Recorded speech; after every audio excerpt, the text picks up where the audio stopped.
Vous écoutez Le Salon dans tes oreilles, une balado-diffusion dans laquelle des auteurs, des autrices et des personnalités discutent de leurs livres et des sujets qui animent l'actualité littéraire. Les enregistrements ont été faits lors du dernier Salon du Livre de Montréal. Bonjour tout le monde. Merci d'être là pour cette rencontre avec Audrey Wilhelmy. On va parler bien sûr de littérature ensemble. Je suis très contente d'être avec toi aujourd'hui, Audrey. C'est un grand plaisir d'être là. Vraiment. Tu sais, ton livre qui vient de paraître, Plie la rivière, c'est ton 5e livre. Le premier est paru il y a 10 ans, Os. Et quand on les lit, on se rend compte qu'il y a beaucoup de connexions entre les deux. Est-ce que c'était voulu? En fait, oui, je voulais revisiter cet univers-là que j'avais mis en place il y a 10 ans, vraiment pour mesurer le travail qui a été fait dans les 10 dernières années, pour voir comment mon imaginaire s'est développé, comment ma langue s'est précisée, mon rapport au conte, parce qu'on est quand même, dans les deux cas, dans un univers qui est entre le roman et le conte. Donc, j'avais envie de retourner là pour faire le point d'une certaine façon. Je trouve ça intéressant parce que avant de parler précisément de ce livre, Plie la rivière, donc qui est paru chez Le Méac en septembre dernier, je me disais moi-même, en 10 ans, donc, tu as été, d'abord découverte, mais ensuite, tu t'es fait une place en littérature au Québec, en France aussi, parce que tu es publié chez Grasset. Quelle différence est-ce qu'il y a entre la Audrey d'il y a 10 ans et celle d'aujourd'hui, du point de vue de l'écrivaine et de la personne? Mon Dieu, de la personne, il y a énormément de différences qui 10 ans, quand j'ai 36 ans maintenant, il y a 10 ans, j'en avais 26. C'est des années qui comptent beaucoup. J'ai évidemment beaucoup enraciné mon identité, mon corps, mon rapport à la vie, au monde, à l'écriture, à l'art, mais plus globalement, j'ai défini un peu ma place de femme dans une vie qui a eu un lot d'épreuves liées à la féminité aussi. Donc, tout ça m'amène aujourd'hui dans une posture vraiment plus solide. Puis du point de vue de l'écriture, c'est un peu la même chose. J'ai l'impression, c'est que ce chemin-là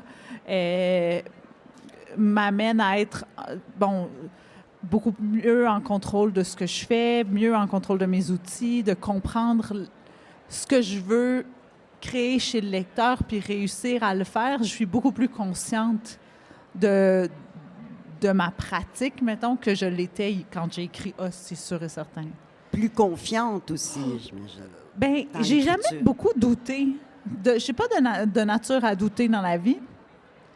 Donc, j'ai toujours été confiante, mais je me rends compte que ma confiance d'aujourd'hui est plus enracinée dans quelque chose de solide que ma confiance d'il y a 10 ans. Donc, dans Plie la rivière, tu reprends le même personnage que dans ton premier roman, Os, paru il y a 10 ans, le personnage de Noé, une femme et une fille, parce qu'on la voit à différents âges, très particulière, qui parle pas beaucoup, mystérieuse, qui endure beaucoup d'épreuves puis qui semble jamais se plaindre. Comment ce personnage-là t'est apparu il y a 10 ans et pourquoi tu sens le besoin aujourd'hui de la reprendre dans ton nouveau roman? Comment elle est apparue? Il y a 10 ans, elle est apparue en dessinant, en fait. J'avais dessiné, je cherchais des idées pour mon mémoire de maîtrise. J'avais dessiné un personnage, puis j'avais mis des ronds dans ses cheveux, dans le dessin, parce que je trouvais que c'était beau dans le dessin. Puis j'étais comme, ah, c'est intéressant, pourquoi ce personnage-là aurait des ronds dans les cheveux? J'ai fini par me dire que ça pouvait être des grelots. Puis j'étais comme, OK, mais pourquoi quelqu'un aurait des grelots? Ah, c'est un personnage qui pourrait faire de l'épilepsie, puis donc que ça sert d'alerte que les grelots qui se mettent à teinter. Donc, ce personnage-là est apparu vraiment à partir de cette idée-là. Puis, tu sais, c'était déjà aussi un dessin à mi-chemin entre le livre pour enfants et un côté beaucoup plus érotisé qui était du côté de l'adulte. Donc, l'espace du conte était comme une prolongation naturelle de l'image. Puis, le personnage de Noé, dans les dernières années, a été présent dans mon écriture, pas juste dans ces 2 livres-là. Quand j'ai fini Blanc Résine en 2019, c'était la première fois depuis mon secondaire 1 que je finissais un projet sans en avoir un autre en tête. En général, je finis un livre, mais 3-4 mois avant la fin, j'ai déjà commencé à travailler sur quelque chose de nouveau. Là, je suis arrivée au bout de Blanc Résine qui m'avait demandé énormément d'énergie. Oui, qui est beaucoup plus volumineux que des autres livres, d'ailleurs. Hein? Oui, qui a un souffle qui est beaucoup plus long, qui a un rapport à la langue très particulier. Ça avait été très fatigant pour moi d'écrire ce livre-là. Puis je l'ai écrit, ça m'a pris plusieurs années avant de le mettre en place, mais je l'ai écrit très vite après. Donc, tout ça m'a comme un peu brûlé. Puis, dans le fond, l'univers d'Os puis le retour au conte ont été une façon de retourner dans l'écriture progressivement. T'sais, après cette fatigue-là, j'ai eu besoin d'aller vers quelque chose de circonscrit, que je maîtrise bien, qui est très évocateur, qui permet de jouer sur plusieurs niveaux de sens. J'avais besoin de retourner vers cette sorte d'écriture-là. Puis, en ce moment, je suis en train de faire un roman qui va probablement être plus long que Blanc Résine. Mais tu sais, j'avais besoin de cette pause-là dans la création. Donc, dans Plie la rivière, cette Noé, ce personnage, ton héroïne, on la retrouve comme à deux époques de sa vie. Il y a une époque où elle est adulte, elle erre dans la forêt et elle va faire la rencontre d'un ours. Ils vont établir une relation très particulière. Et puis, on retrouve ce personnage de Noé, petite, d'ailleurs elle s'appelle la Petite, dans le village d'Os, où elle a grandi. Et là, elle fait la rencontre d'un vendeur de bonbons ambulants.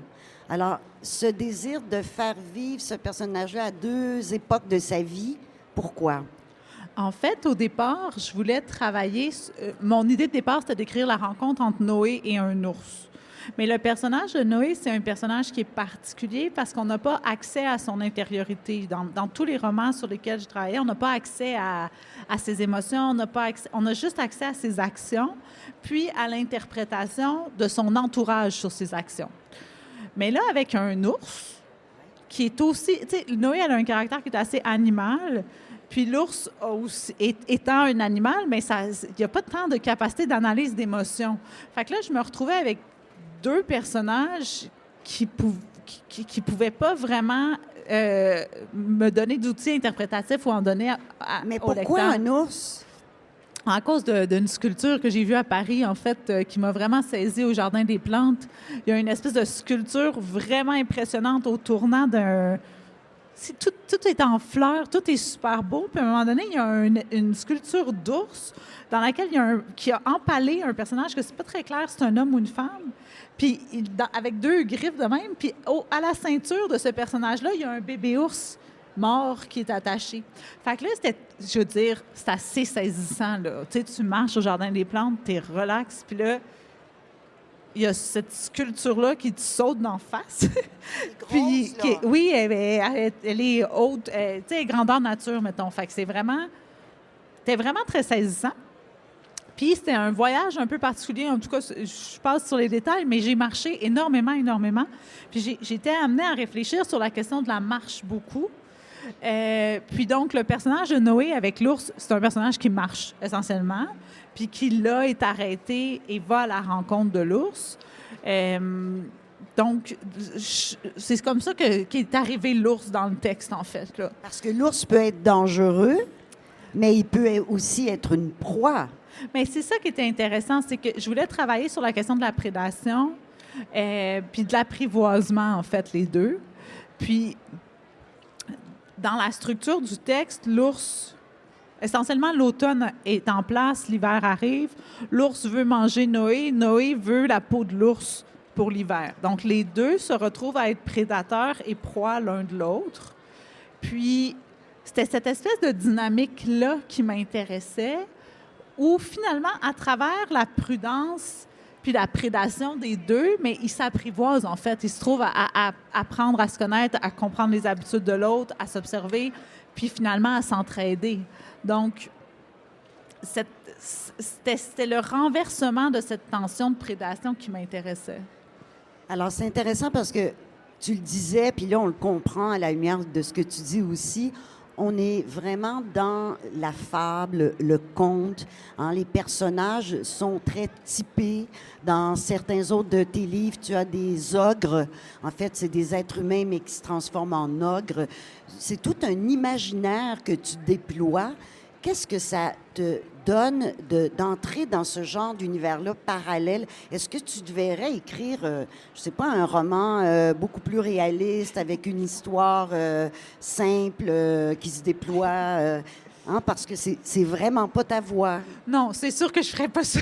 Mais c'est vraiment pas mon style, puis c'est pas comme ça que mon cerveau est construit non plus. Mon imaginaire est vraiment construit sur le frame de mes romans, là. C'est pas un exercice pour moi d'écrire mes livres comme mon imaginaire est construit de cette façon-là. Mais la fonction du conte spécifiquement puis de la fable, c'est que ça me permet d'aller beaucoup plus loin dans l'exploration des tabous, dans l'exploration de la violence, dans l'exploration d'un imaginaire où, finalement, la moralité, elle est difficile à définir. C'est vraiment ce qui m'intéresse, c'est de confronter le lecteur au fait que ce qui est écrit là est choquant, mettons, mais est complètement compréhensible à la lumière du contexte qui est mis en place. Mais si j'abordais les sujets qui m'intéressent dans un contexte plus réaliste, ça serait trop problématique, ça serait pas intéressant, puis on passerait à côté de la liberté d'interprétation, en fait. Je trouve ça intéressant. Tu dis, ben oui, ça peut choquer dans un sens, parce que il y a un de tes romans, c'est Le corps des bêtes, je crois, qui est axé sur l'inceste, mais l'inceste qui est comme assumé, c'est-à-dire tout le monde pratique un peu l'inceste, puis c'est leur façon d'être. Bien, c'est que c'est compliqué. Mais tu sais, mettons, dans le contexte de cette famille-là, il n'y a personne autour. Donc, ça devient difficile de entièrement condamner la situation. Il y a comme tout un contexte autour qui vient légitimer n'est pas le bon mot, mais qui vient expliquer, en fait, cette situation-là. Puis, tu sais, mettons, dans Pli la rivière, on a un personnage, donc Noé est adulte d'un côté, mais Noé est enfant aussi, elle a 11 ans, puis elle essaye de séduire le marchand de bonbons. Donc, il y a un renversement qui se produit. On a tendance à voir les marchands de bonbons comme des êtres dangereux ou quelque chose comme ça. Là, on n'est pas du tout dans ce contexte-là. C'est encore une espèce de renversement de proie puis de prédateur. Puis Noé, elle a 11 ans, puis elle est toute nue, elle essaie de le séduire. Elle est dans un mode vraiment de charme que le marchand de bonbons, comme sait pas du tout quoi faire avec ça, là. Il est excessivement mal à l'aise. Donc, j'aime beaucoup. Puis t'inverses les rôles. J'inverse les rôles, mais la question demeure de c'est quoi le comportement adéquat attendu pour ce marchand de bonbons-là. Si on était dans un texte réaliste, je pourrais pas dire les mêmes choses que dans un univers qui est fantasmagorique. Il y a un autre de tes livres où tu mets en scène un personnage dans Les 100, ton roman Les 100, qui est une fable, encore une fois, très cruelle, sanglante, où tu mets en scène un genre de barbe bleue, hein, qui profite du corps des femmes et qui ensuite en dispose comme il veut. Non, mais là, je suis pas d'accord avec cette définition-là du personnage, par exemple. Non. Parce qu'il y a quelque chose qui est très axé sur son désir à lui, alors que ces femmes-là assument pleinement leur sexualité. Ils ne profitent et disposent pas comme il veut. Ils profitent et disposent en consentement total avec la personne qui est devant lui. C'est vrai, les femmes le provoquent. Oh oui, il y a un jeu, puis il y a un jeu qui est très intéressant dans Les 100, qui est une question de qui a le pouvoir, en fait. Parce que même si c'est lui qui semble occuper une place dominante, il le fait à la demande des femmes, puis sans leur consentement, puis sans leur accord, il fait rien. Donc, mais il est dans une tension perpétuelle tant que l'accord, la permission n'est pas donnée. Donc, il y a quelque chose du pouvoir de ces femmes-là sur lui qui est aussi très, très important dans le texte.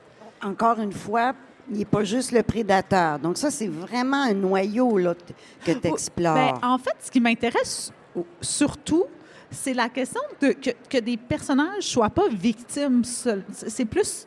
Le prédateur, oui, OK, il n'est pas juste prédateur, mais il n'est pas juste prédateur parce que les personnages féminins ne sont pas victimes de personnes. Elles sont souveraines elles font leur choix, parfois qu'on peut questionner, mais elles le font entièrement. Donc, pour moi, ce qui m'importe plus, c'est de mettre en scène des femmes qui ne seront pas victimes d'un cas, d'un contexte, d'une personne. Noé, elle est victime, mais elle n'est pas vraiment victime. Elle est extrêmement provocante, elle est extrêmement libre, puis elle est globalement indifférente à la force des hommes ou à la violence qui lui est infligée. Elle la cherche même. Elle la cherche, ou elle est tellement indifférente qu'elle en est vraiment insultante et provocante pour ceux qui sont autour. Donc, ce jeu sur la position de victime est ce qui m'intéresse le plus, en fait. Pourquoi? Parce que je pense que c'est une question de caractère. J'ai pas une nature très, très victimaire dans la vie. Puis... mais c'est parce que c'est comme une forme d'empowerment, mais de se dire, je peux faire mes choix. Tu sais, c'est comme assumer jusqu'au bout qu'est-ce qu'on fait, qui on est. C'est ça m'intéresse. C'est difficile à expliquer. Je n'ai pas une réponse plus précise que ça, mais la question de est-ce qu'on peut être au-delà de la position de victime, même quand on est face à des actions qui pourraient nous placer dans une position de victime. C'est vraiment ça qui m'intéresse, en fait, là. Est-ce que tu es consciente que parfois, quand on te lit, on ressent un malaise? J'espère. Parce que ça serait vraiment déconcertant sinon. Mais oui, oui, c'est ça l'idée. C'est vraiment ça l'objectif. En fait, je veux que les livres amènent le lecteur à être empathique aux situations de désir, aux situations de... Par exemple, dans Le Corps des bêtes, avec la petite fille Mie qui demande à son oncle de l'initier à la sexualité, ce que je voulais, c'est qu'on comprenne... Elle est toute petite, puis elle se dit, ben moi aussi, je veux savoir faire l'amour, puis je vais demander à mon oncle qui me le montre. Je vais demander à mon oncle qui me le montre parce que c'est absolument le seul homme autour de moi qui peut me le montrer. J'ai 3 petits frères de 7 ans, 5 ans, puis 3 ans, ils vont pas me montrer ça. Puis il y a mon père. Je peux pas demander Puis c'est une petite fille qui comprend la nature, qui a beaucoup, beaucoup, beaucoup observé les animaux. Elle le comprend à partir des cycles de la nature qu'elle peut pas demander à son père, que ses frères sont trop jeunes. Elle n'a jamais vu d'autres hommes de sa vie que son oncle puis son père. C'est hyper logique pour elle. Puis le lecteur ne peut pas dire « ton raisonnement n'a pas de sens ». Dans le raisonnement, il y a du sens à l'intérieur du texte, à l'intérieur de cette réalité-là, mais il y a du sens. Donc, mais c'est malaisant. Puis, oui, c'est ce que je dis. Oui, c'est ça. Mais c'est correct. C'est ça l'idée. C'est aussi d'amener à se rendre compte que les situations sont plus complexes qu'elles ne le semblent. C'est ça qui m'intéresse. Puis, tu sais, mettons, avec les 100, là, l'idée derrière ça... Bon, les 100, c'est 7 femmes qui demandent à leur mari de les tuer. On a les textes de ces 7 femmes-là, puis c'est le même mari à chaque fois. Fait que de fois en fois, on a aussi la voix du mari qui fait comme une liaison entre toutes les voix des femmes. Donc, chaque femme tient une espèce de journal où elle dit, où elle fantasme, parce que c'est pas toujours vrai, ce qu'elle vit avec son mari comme sexualité, etc. Ensuite, une fois qu'elles sont mortes, le gars prend la parole et là, lui donne son point de vue qui, des fois, contredit celui de la femme. En gros, peut-être. Oui, c'est une très bonne synthèse du roman, mais tu sais, ce qui m'intéressait là-dedans, c'est que ce soit excitant aussi, mais que ce soit excitant pour le corps, en étant rationnellement, c'est complètement débile, tu sais, d'avoir le cerveau qui se dit ça n'a aucun sens, c'est complètement absurde comme situation, et en même temps, le corps qui est excité, qui est comme, mais il y a quelque chose là-dedans qui est excitant. Puis, tu sais, ça a vraiment... Le meilleur exemple que j'ai pour ça, j'ai fait beaucoup de clubs de lecture après avoir écrit Les 100. Puis c'était surtout des clubs de lecture de femmes de peut-être 65 ans et plus, mettons, qui qui me demandait, tu sais, j'avais 27 ans là, quand je l'ai publié, puis qui était comme, comment ça, une belle jeune femme comme vous écrit quelque chose comme ça? Puis, ou qui me disait, il y a une scène là-dedans où il y a une chasse à courre dans la ville, il y a une des femmes qui est poursuivie par des chiens, bon, puis là, oh, ça m'a tellement choquée, j'ai trouvé ça tellement dur. Puis là, les madames, ils étaient comme toutes ensemble dans cette espèce d'émotion-là, mais toutes, ça a vraiment été drôle, une par une, au moment de... Ils ont fait dédicacer leur livre. Puis là, ils me disaient, moi, je voulais pas le dire devant les autres, mais c'était ma scène vraiment préférée. Puis j'étais comme, je le sais, c'est normal, c'était ça le but, c'est excitant en même temps. Ça n'a pas de bon sens, c'est violent, mais il y a quelque chose là-dedans qui est excitant aussi. Fait que cette espèce de tension-là, elle génère un malaise parce qu'on n'aime pas tant que ça être excité par quelque chose qu'on sait qu'il n'y a pas de bon sens. Donc, j'aime beaucoup jouer avec cette émotion-là. Donc, sexualité exacerbée, violence. Les animaux, on en parlait, le rapport avec l'ours, mais les animaux aussi sont partout dans tes livres. C'est important, ce lien-là de l'humain avec l'animal. Mais en fait, les humains sont des animaux, là. Tu sais, je veux dire, il y a cette dimension-là qui est vraiment importante pour moi, c'est que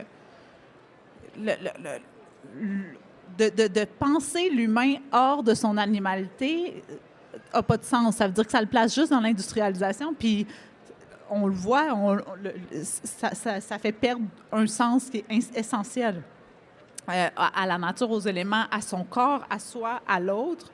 Donc, les animaux sont là, mais ils sont là pour prolonger, en fait, la place de l'humain, puis pour la clarifier dans cette espèce de cycle beaucoup plus vaste que l'humain tout seul avec d'autres humains.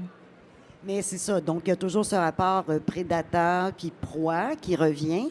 Donc, il y a la forêt aussi. Donc, les animaux, tu vas me dire, ça va avec la forêt, mais la forêt en tant que telle, je dirais, est presque un personnage dans tes livres. Oui, surtout dans Blanc-Résine, puis un peu dans Plis-la-Rivière, mais dans Blanc-Résine, c'était vraiment un personnage important qui se fusionne avec l'humain éventuellement. Je ne sais pas pourquoi. La forêt est comme un territoire amplifié des cycles. Ils sont particulièrement exacerbés dans la forêt, je trouve. Puis, il y a quelque chose qui est à la fois fermé et protecteur avec la forêt qui m'intéresse. Mystérieux aussi? Bien, mystérieux, mais tu sais, mes personnages, ils sont en contrôle de la forêt. Ils n'ont pas peur dans la forêt. Mais je pense que la forêt est devenue vraiment importante pour moi après que j'ai publié en France. Parce que j'ai beaucoup parlé avec les Français, puis les Français ne comprennent pas c'est quoi une forêt. Je m'excuse, là, mais comme... ils n'ont pas la même vision du tout de l'espace forestier. D'une part, leurs forêts sont domestiquées dans le sens où sont nettoyées, sont super circonscrites. C'est des espaces contrôlés, c'est des espaces qui leur font peur. Dans les contes, la forêt est maléfique systématiquement. C'est là qu'il y a les loups, c'est là qu'il y a les ours, c'est là qu'il y a les dangers. Il n'y a pas de... Alors qu'ici, la forêt, c'est pas ça. Donc, à force de parler avec eux de forêt, on dirait que ça a comme exacerbé mon besoin de la placer autrement dans ma littérature à moi, parce que j'étais comme, la forêt que vous avez dans votre tête, puis la forêt dont moi je parle, c'est pas la même, puis je veux l'écrire pour que vous le compreniez, en gros. Audrey, on peut dire que tu as le don pour les titres. Je ne sais pas si c'est toi qui es choisi. Ah, c'est pas toi? Ça dépend. Parce que, le corps des bêtes, ça va. Les sangs. Os, le premier, c'est OSS, c'est le nom du village où l'action se passe. L'autre, Blanc-Résine, qui est ton 4e roman. Mais Plis-la-Rivière, ça veut dire quoi? Plis-la-Rivière, dans le livre, c'est un chant que le personnage de Noé chante.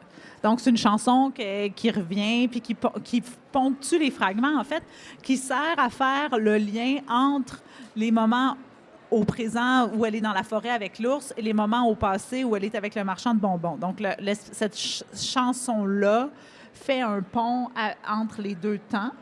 Puis, elle a quelque chose de très provocateur parce qu'elle la chante un peu comme un défi, particulièrement au marchand de bonbons. où elle dit « Essaie, plie la rivière, point serré, l'eau fuit entre tes doigts ». En gros, elle est en train de lui dire « Tu peux pas me plier de toute façon. » Il y a cette espèce de on peut pas plier une rivière, puis comme la rivière, tu pourras pas me plier non plus. Noé, c'est un personnage aquatique. Son nom est déjà un peu en écho à ça. C'est un personnage sirène, un petit peu. Donc, elle a ce côté indomptable, même insaisissable, qui va avec l'idée d'essayer de plier une rivière, ce qui est impossible. Et donc, elle ne pliera pas. Exactement. Mais elle n'est pas... Mais comme en fait, elle ne sera même pas dérangée par la tentative d'être pliée. Une rivière, si on essaie de plier ça, elle s'en rend pas compte, puis elle s'en fout, là. Donc, c'est un peu cette espèce... C'était la façon la plus... concrète, avec beaucoup de guillemets, que je pouvais utiliser pour montrer la perception que Noé a d'elle-même, en fait. Vu que c'est un personnage qui parle pas, auquel on n'a pas accès à son intériorité vraiment, avec ce chant-là, elle se positionne, puis elle se place aussi dans une posture de nature aussi. Donc, voilà, c'est ça le titre. Audrey, tu es née à Cap-Rouge. Tu as passé une grande partie de ta vie à Montréal. Et récemment, il y a 2 ans, je crois, tu es déménagée à la campagne dans une maison ancestrale. Est-ce que ça change ton rapport à l'écriture, ton écriture? En fait, ça change tout, mais je ne sais pas si ça va changer tant que ça ma façon d'écrire à proprement parler, mais ça change mon rapport à l'écriture parce que ma maison a 200 ans, elle est extraordinaire, mais elle est vieille, et par exemple, elle demande d'être chauffée au bois, donc elle a ses plaintes électriques, je veux dire, mais si je la chauffe à l'électricité, ça va me coûter à peu près 700 $ d'hydro par mois, ça n'a pas de bon sens. Fait que tout ce travail très concret de la maison. Faire un feu, là, c'est une satisfaction immédiate. Genre, je vais chercher mon bois dehors, j'allume mon poêle marche, il garde mon thé chaud toute la journée. Donc, il y a quelque chose d'extrêmement tangible à ces satisfactions-là. J'ai des gigantesques potagers récoltés, plantés. Je veux dire, je le vois pousser, je le mange. Il y a quelque chose de très immédiat qu'il n'y a absolument pas dans l'écriture. Donc, ça vient ça vient contrebalancer, en fait, le temps de l'écriture du texte de façon très satisfaisante.